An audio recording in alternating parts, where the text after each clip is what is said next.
નમસ્કાર, હું છું મિત્તલ અને આપ જોઈ રહ્યા છો ચક્રવાત ન્યૂઝ। નજર કરીએ સમાચારો પર ત્યારે રાજસીતાપુર પીજીવીસીએલના એન્જિનિયર દ્વારા કોન્ટ્રાક્ટરો પાસે એસીના પૈસા માંગવાનો મામલો સામે આવ્યો છે।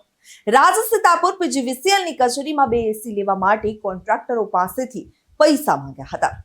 પીજીવીસીએલના એન્જિનિયર દ્વારા કોન્ટ્રાક્ટરોના ગ્રુપમાં મેસેજ વાયરલ કરી 6000ની માંગણી કરી હતી। દરેક કોન્ટ્રાક્ટરો પાસેથી 6000 રૂપિયા લેવાનો મેસેજ સોશિયલ મીડિયામાં વાયરલ થયો હતો। પીજીવીસીએલના ઇમ્તિયાઝ શેખ એન્જિનિયર દ્વારા ખુલાસો કરવામાં આવ્યો। એન્જિનિયર દ્વારા જણાવાયું કે કે સ્ટાફના કર્મચારીઓ દ્વારા સ્વ ખર્ચે પૈસા ઉઘરાવી અને એસી મંગાવ્યા છે। આ મેસેજ કોઈએ રાત દિવસ રાખી મેસેજ વાયરલ કર્યો છે। કર્મચારીઓ દ્વારા જે પૈસા ઉઘરાવવામાં આવ્યા હતા પોતાના તે અંગેનો મેસેજ હતો। કોન્ટ્રાક્ટર પાસેથી પૈસા માંગ્યા નથી તેવો પણ ખુલાસો થયો હતો। સબ ડિવિઝનને કોઈએ રાગદેશ રાખી બદનામ કરવા માટે મેસેજ વાયરલ કર્યો હોય તેવો ખુલાસો કરવામાં આવ્યો હતો।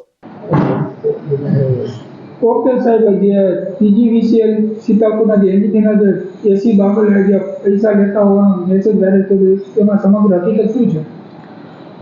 હું શ્રી એન અમીન, અધિક્ષક ઇજનેર પીજીવીસીએલ વર્તુળ કચેરી સુરેન્દ્રનગરથી આજ સવારે જ અમને વોટ્સઅપના માધ્યમથી એક પ્રેસ નોટથી માલુમ પડેલું છે કે રાજસીતાપુર સબ ડિવિઝનની અંદર એસી બાબતે થઈ અને પૈસાની ઉઘરાણી માટેનો મેસેજ વાયરલ થયેલા છે અને એ અનુસંધાને અત્રેની કચેરીથી એક ઉચ્ચ સ્તરીય કમિટીની રચના કરવામાં આવી છે અને એ કમિટીને 48 કલાકમાં સંપૂર્ણ તપાસ કરી અને રિપોર્ટ રજૂ કરવા માટેનો આદેશ કરવામાં આવેલો છે।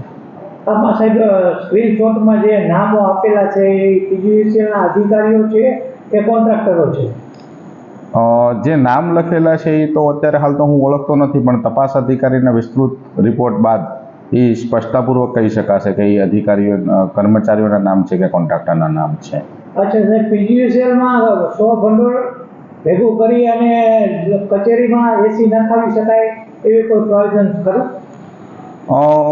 અત્યારે હાલની પરિસ્થિતિને જોતા ઘણા કર્મચારી મિત્રો પોતાની અનુકૂળતા મુજબ આ કાર્ય કરી રહેલા હોય છે।